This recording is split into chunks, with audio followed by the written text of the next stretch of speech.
Dame tu palabra, Señor, quiero conocer de tu amor en todo lo que Hola queridos digo. amigos, yo soy Bruno Valle en Lea la Biblia esta semana. Timothy Archer se encuentra de misión en Cuba y nuestras oraciones están con él. Hoy traemos un mensaje muy importante, un tema increíble en Lea la Biblia. Hablaremos del liderazgo en la iglesia del Señor. Dame tu palabra, Señor, quiero conocer de tu amor en todo lo que digo. Desde sus primeros años, la iglesia cristiana tuvo que enfrentar una pregunta fundamental: ¿cómo debía organizarse la comunidad de creyentes? Por supuesto, el Evangelio había nacido con una fuerza espiritual extraordinaria. Lo podemos leer ahí en el Nuevo Testamento. Y este nacimiento fue impulsado por la obra del Espíritu Santo, pero al mismo tiempo la iglesia estaba formada por personas reales, con necesidades prácticas, también con conflictos y responsabilidades comunitarias. Eso era un hecho. Muy temprano surgió la necesidad de establecer cierto orden, liderazgo y estructura dentro de las congregaciones. Ahora bien, el Nuevo Testamento muestra claramente que la iglesia primitiva no fue una organización caótica y tampoco fue completamente improvisada. Realmente se organizó muy bien.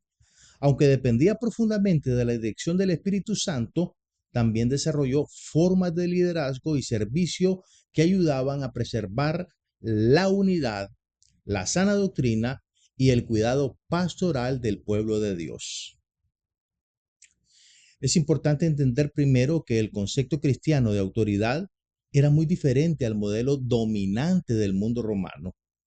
En el Imperio Romano, mis queridos hermanos, el poder normalmente se entendía en términos de dominio, también de prestigio y control jerárquico rígido. Jesús, sin embargo, redefinió completamente el liderazgo. Realmente Cristo vino a revolucionarlo todo. Por ejemplo, en Marcos 10, capítulo 10, versículos 42 al 45, enseñó que los gobernantes de las naciones se enseñorean de las personas. Pero entre ustedes, dice él, no debe ser así. Luego, el mismo Señor añadió que el mayor debía convertirse en servidor.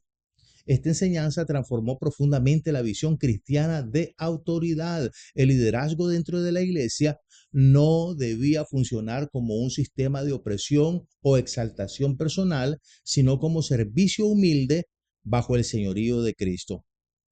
Esa diferencia, y es muy importante que lo señalemos, esa diferencia es esencial para comprender toda la organización eclesial que nosotros encontramos en el Nuevo Testamento.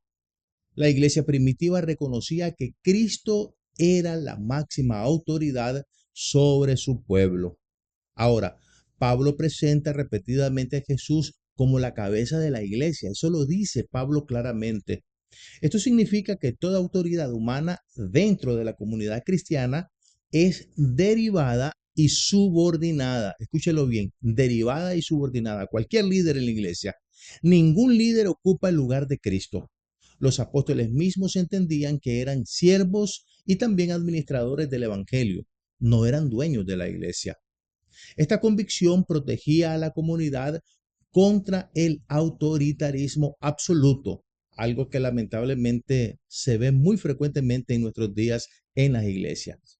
El liderazgo cristiano existe para edificar el cuerpo de Cristo, no para reemplazar al Señor, tampoco para manipular espiritualmente a los creyentes. En el Nuevo Testamento aparecen varios términos relacionados con el liderazgo eclesial. Entre los más importantes están ancianos, también encontramos obispos y diáconos. Los ancianos, también llamados presbíteros, eran responsables de supervisar y pastorear las congregaciones. Escúchelo bien, esa era la delegación específica de los ancianos. El término obispo significa literalmente supervisor. En muchos pasajes parece utilizarse de manera intercambiable con ancianos. Su función principal era enseñar, proteger doctrinalmente a la iglesia y cuidar espiritualmente a los creyentes. Los diáconos, por otro lado, estaban más enfocados en áreas prácticas, muy prácticas del servicio y también de la administración comunitaria de la iglesia. El servicio de los diáconos realmente era sumamente importante. Esta estructura básica aparece claramente en las epístolas pastorales y en otros textos del Nuevo Testamento, y ese orden debemos respetarlo. El libro de los Hechos muestra cómo surgió gradualmente esta organización de la que estamos hablando. Por ejemplo, en Hechos capítulo 6, nosotros encontramos a los apóstoles enfrentando un problema relacionado con la distribución de ayuda a las viudas. La solución no fue ignorar el conflicto ni centralizar todo el trabajo en unas pocas personas. No fue así. En cambio, en realidad lo que pasó fue que eligieron hombres llenos del Espíritu Santo, y dice el texto que también de sabiduría estaban llenos para encargarse de esa responsabilidad específica del servicio. Aunque el texto no utiliza todavía formalmente el término diácono, allí aparece el principio de distribución de funciones ministeriales dentro de la iglesia. Ya aquí encontramos el aspecto incipiente del servicio de los diáconos. Esto permitió que la comunidad creciera saludablemente sin descuidar ni la predicación ni las necesidades prácticas de la comunidad. Las epístolas pastorales, especialmente Primera Timoteo y Tito, desarrollan más claramente las cualidades necesarias para el liderazgo. Lo notable es que Pablo enfatiza principalmente el carácter espiritual antes, escucha bien, el carácter espiritual antes que habilidades técnicas. Un obispo debía ser irreprochable, sobrio, prudente, hospitalario y también apto para enseñar. También debía gobernar bien su casa, dice la Biblia. Esto, por supuesto, revela que la autoridad espiritual no se fundamenta solamente en la capacidad intelectual o carisma público del personaje, sino en madurez moral y testimonio de vida. El líder cristiano debía reflejar en su conducta la verdad que él estaba enseñando desde el púlpito. En un mundo donde muchos líderes, mis hermanos, millones de líderes religiosos buscaban prestigio o ganancias personales, la iglesia apostólica, la iglesia primitiva, insistía en la integridad como requisito esencial para sus líderes. Otro aspecto importante es que el liderazgo en la iglesia primitiva era fundamentalmente pastoral. Los ancianos no eran simplemente administradores institucionales. Su tarea principal era cuidar al pueblo de Dios.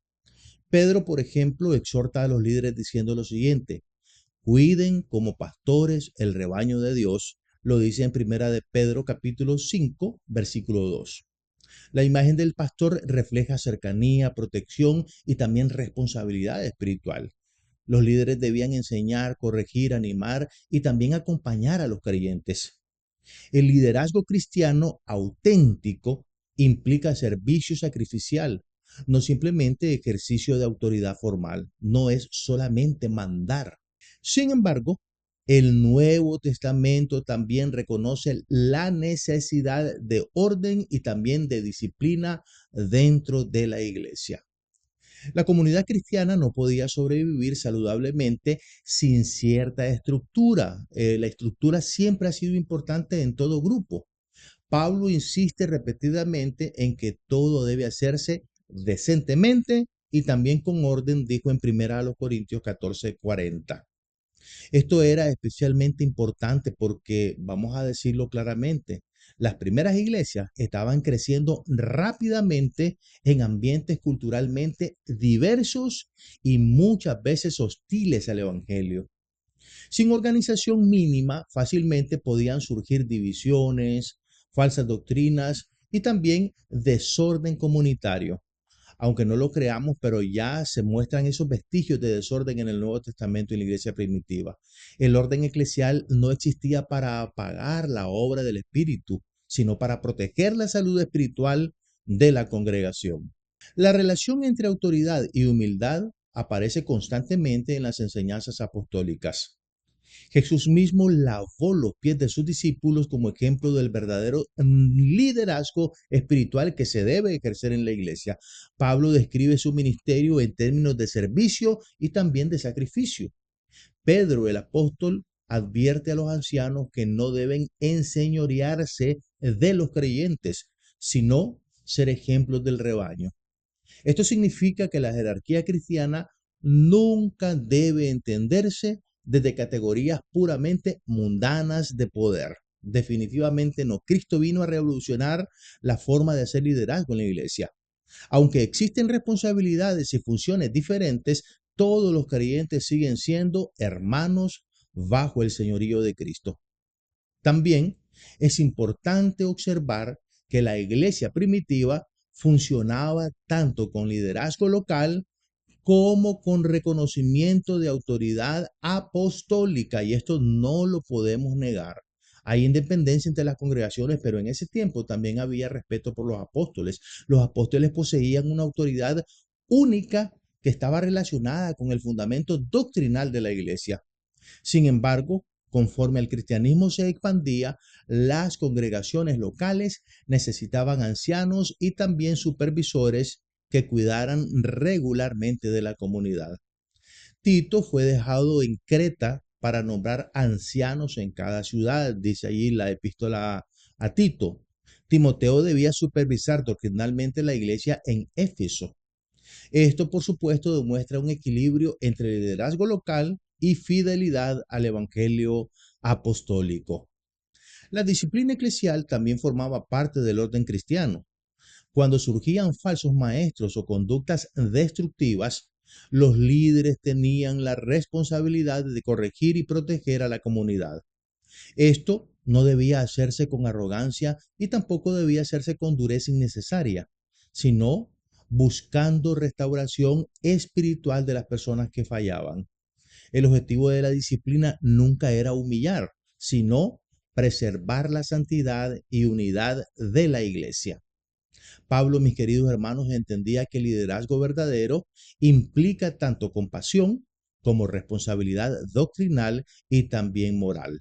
Históricamente, el tema de la jerarquía eclesial evolucionó considerablemente después de la era apostólica. Las cosas vinieron cambiando. Durante los primeros siglos surgieron estructuras más definidas alrededor de obispos regionales y sistemas organizacionales más complejos. Algunas de esas estructuras ayudaron a preservar unidad doctrinal en tiempos difíciles, y lo podemos comprobar con alguna lectura histórica de patrística. Otras veces también aparecieron abusos de poder y excesiva institucionalización. La historia de la iglesia muestra constantemente la tensión entre necesidad de orden y peligro de autoritarismo religioso. Por eso, mis queridos hermanos, el Nuevo Testamento sigue siendo la referencia fundamental para evaluar cualquier forma de liderazgo cristiano, y esto nunca debemos perderlo. Nos fundamentamos en el Nuevo Testamento para establecer nuestro liderazgo en las congregaciones. Otro aspecto importante es que el Nuevo Testamento combina autoridad con mutualidad espiritual. Aunque existen líderes reconocidos, toda la iglesia participa activamente en la vida comunitaria. Pablo enseña que cada creyente posee dones espirituales para edificación del cuerpo de Cristo. La iglesia no funciona correctamente cuando unos pocos controlan todo mientras el resto permanece pasivo. El liderazgo cristiano, el liderazgo que es saludable según el Nuevo Testamento, capacita y fortalece a toda la comunidad para servir juntos a nuestro Señor Jesucristo. La actualidad de este tema es evidente. Muchas iglesias contemporáneas se enfrentan crisis relacionadas con el liderazgo abusivo, autoritarismo o falta de rendición de cuentas, y eso es peligrosísimo para la bienandanza de las congregaciones. Otras, en reacción a esos abusos, rechazan completamente cualquier forma de autoridad espiritual organizada. Pero el Nuevo Testamento evita ambos extremos. Reconoce la necesidad de líderes espirituales maduros. Escuche, líderes espirituales maduros, pero también establece límites claros basados en humildad, servicio y fidelidad a Cristo. La autoridad cristiana legítima nunca busca exaltarse a sí misma, busca reflejar el carácter del buen pastor.